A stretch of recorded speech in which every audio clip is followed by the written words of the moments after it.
Materi ketiga tentang konseling pranikah yaitu menyatu, jadi menjadi satu. Kejadian 2 ayat 18, 23, dan 25. Tuhan Allah berfirman, tidak baik kalau manusia itu seorang diri saja, aku akan menjadikan penolong baginya yang sepadan dengan dia. Penolong baginya yang sepadan. Jadi sepadan. Sepadan tadi sudah dibahas di materi yang pertama, yaitu lahir baru. Harus sama-sama lahir baru dan cipta Tuhan, itu penting. Dan Tuhan berkata, dia berfirman, tidak baik manusia sendiri aja. Jadi keluarga itu gagasannya adalah daripada Tuhan, bukan daripada manusia. Jadi berkeluarga itu gagasannya Tuhan. Jadi ketika teman-teman memutuskan untuk menikah, percayalah bahwa itu adalah kehendak Tuhan. Jadi jangan takut, ya. Nggak baik pacaran terlalu lama, ya.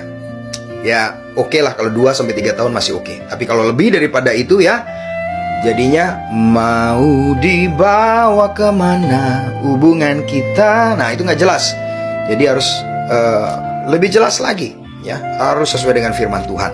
Ayat yang ke-23, lalu berkatalah manusia itu, inilah dia, tulang dari tulangku dan daging dari dagingku. Ia akan dinamai perempuan sebab ia diambil dari laki-laki.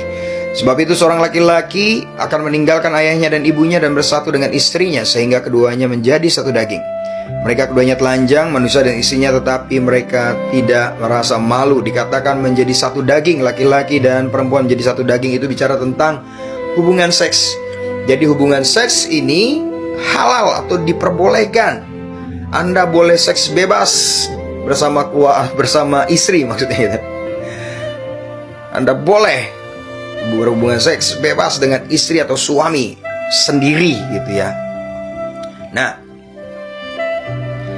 dan dikatakan keduanya telanjang, manusia istrinya, tapi mereka tidak merasa malu. Dan demikianlah, ya, ketika sudah menjadi satu, ya. Jadi istri itu adalah tubuh, pria laki-laki itu adalah kepala. Dia juga bicara menjadi satu tubuh, ya. Kepala, suami sebagai pemimpin, dan tubuh sebagai jemaat, ya. Pemimpin adalah Kristus, gambarannya seperti itu, menjadi satu. Jadi ketika ada suami yang KDRT sama istrinya, sama aja dia sedang memukuli dirinya sendiri. Jadi itu seperti orang gila, gitu ya. Demikian juga istri seperti itu. Lalu kalau kita baca di Matius 19 ayat 4-6 tadi, ya, demikianlah mereka bukan lagi dua, melainkan menjadi satu. Karena itu apa yang telah dipersatukan Allah tidak boleh diceraikan manusia. Tidak ada kata cerai dalam pernikahan. Jadi pikir baik-baik. Jadi renungkan sungguh-sungguh bahwa dalam doa, apakah ini benar pasangan hidup yang daripada Tuhan, ya. Yakinkan di dalam Tuhan. Karena setelah engkau diberkati, tidak ada kata mundur. There is no turning back, ya.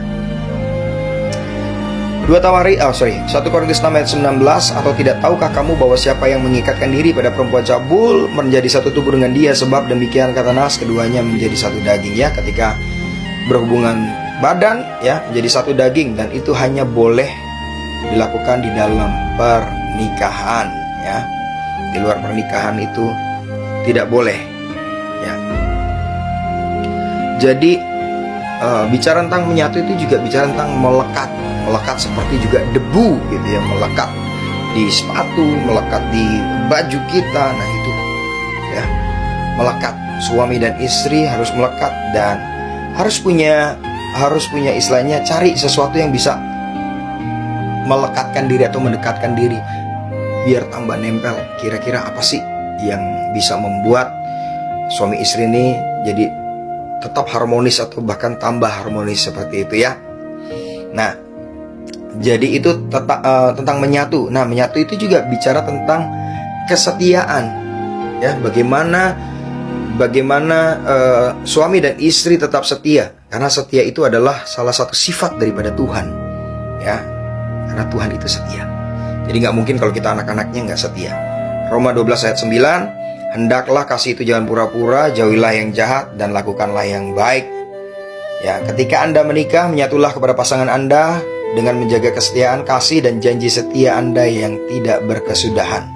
Jadi sama-sama menjaga komitmen. Oke? Sekali lagi, kalau ada pertanyaan tentang pranikah, ya, ada yang mau ditanyakan, silakan inbox tempat saya, ya, saya akan coba untuk memberi jawaban. Oke, Tuhan Yesus berkati. Tunggu video-video berikutnya tentang konseling pranikah, karena memang ada beberapa materi yang akan saya bawakan. Itu sekitar masih ada 10 materi ya teman-teman. Ya, masih ada tentang kepala, penolong, kasih, dan bicara tentang tunduk juga.